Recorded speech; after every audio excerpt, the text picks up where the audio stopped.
So hello everyone and welcome back to another video today on my channel. So today I actually wanted to cover the brand new beta release for PvZ3 that released yesterday. So I think this is our third or fourth beta we've got ever since the September 2021 release of the new PvZ3.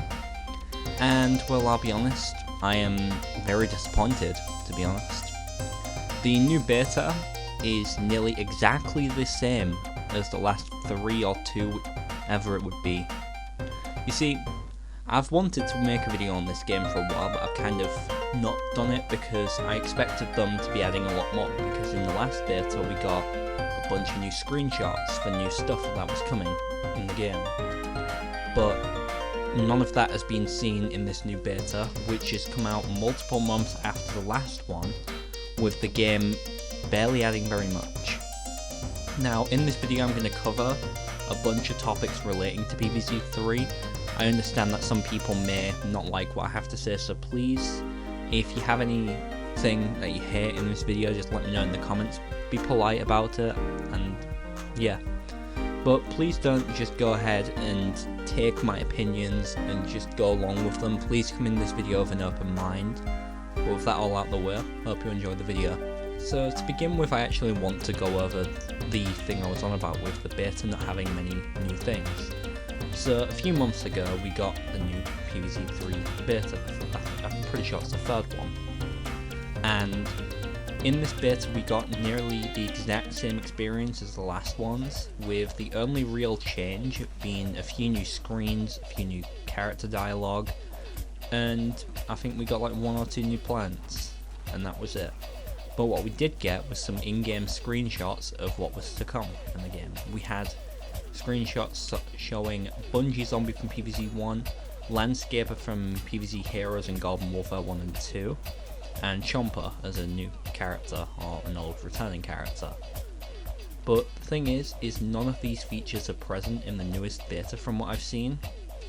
And the newest beta only includes a few new things, with the game overall being nearly the exact same experience as last time. Features like being able to pick your plants are not in the game, and until Popcap open up and say that they are planning to add it in the final game, people are going to continuously complain about it. It feels like Popcap are genuinely setting themselves up for failure with the way they're handling this game at the moment, with them being very, very quiet about a lot of features in this game.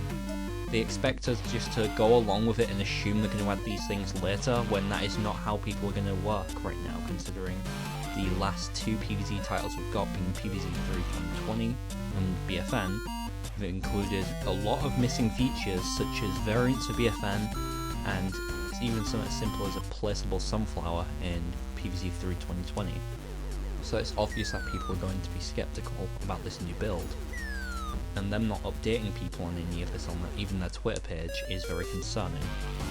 Currently as it stands, they've said absolutely nothing on their Twitter besides some stuff regarding PvZ2, which I want to get into later. I'm now going to go into the thing regarding the game's initial release up to now.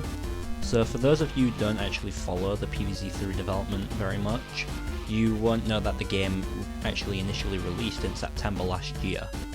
And up to now, there's been several different builds that Popcap have released, with them actually not giving us much updates on any of them when it comes to stuff like that Twitter page. The most you get from them really is something on the EA website. But the main concern here is the fact that in the last year, they've not actually made much progress on this game whatsoever. Obviously, it could be a case that they're only releasing this new build to test out how people think of the new story. But that's a problem, because if they're going to do that, they should say.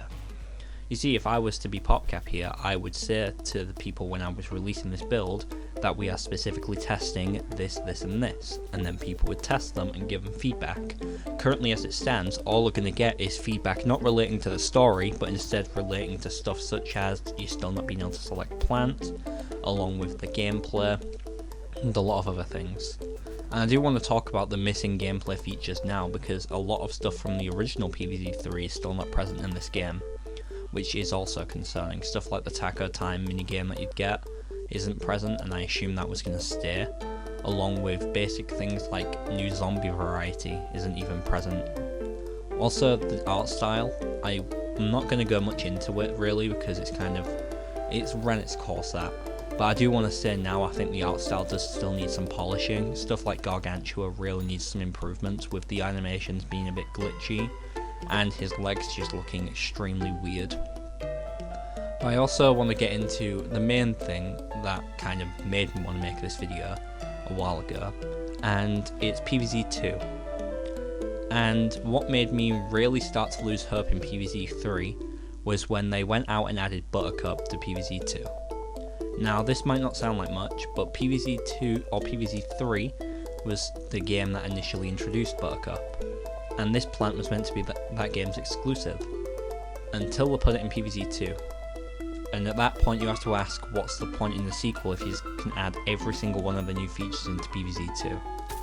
And along with Buttercup being added, Nightcap's been teased for PvZ2 for a while, and the chances are will be added later on this year, maybe next year, which was another plant added in PvZ3. As it stands right now, it feels like they're going to have to rather go through and make every single plant from PvZ2 again, so people can at least have the same plants, or they're going to go ahead and have to introduce even more new stuff to compensate for the fact all the PvZ2 plants are missing, and they're also bringing a bunch of these plants from PvZ3 back to PvZ2, which isn't the best of choices. They really should stop with PvZ2 plants for a while and update PvZ3 and actually give us actual updates on the game instead.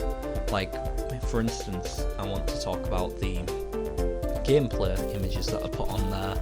I think it was just available in the game after you played a certain amount of time, and these images included zombies such as Bungee Zombie and Landscaper, along with the Chomper as well. So these were images that were available in the game and showed actual new features, but these haven't appeared in the game, and I think the reason why is because Popcap have an actual build of the game that will be released at some point, but they're holding it back to test certain features.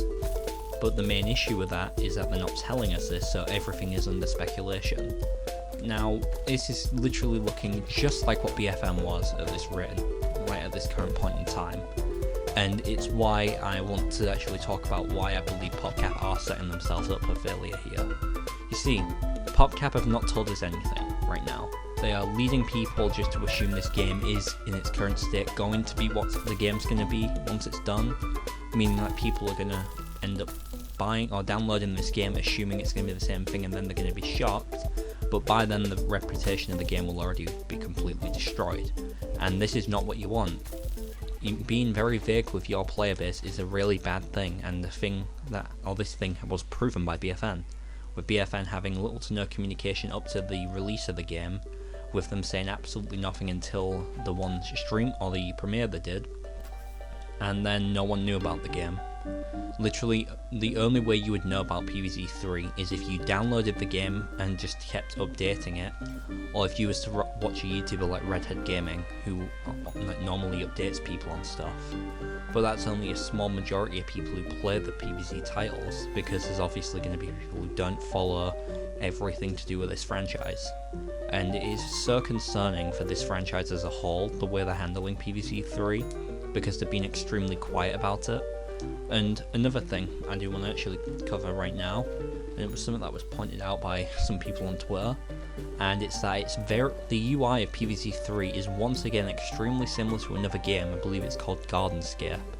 Now, this same issue is actually present in PvZ3 Original, with it copying the UI of another game. I wish I could say which one it is, but I don't remember. But PvZ3 2020 had the issue of actually copying the interface of another game, and it seems to be once again present here. Now, that's really all I want to say about PvZ3 at the current moment. I do want to also say now that I've played all of the versions of PvZ3, but I'll be honest, this is the one that I've played the least, because I honestly am fed up of playing the exact same game every single time. But that's really it for this video. I hope you all enjoyed. Let me know what you think of PvZ3 in the comments down below. Once again, please don't just give this video a bunch of disrespectful hate mail over it, please. If you're going to leave your own personal opinions, be respectful about it. If anyone else has certain opinions in the comments, please also be respectful to them. I don't want the comments to become a complete war, thank you, but That's it. Hope you all enjoyed. I'll see you all in the next one.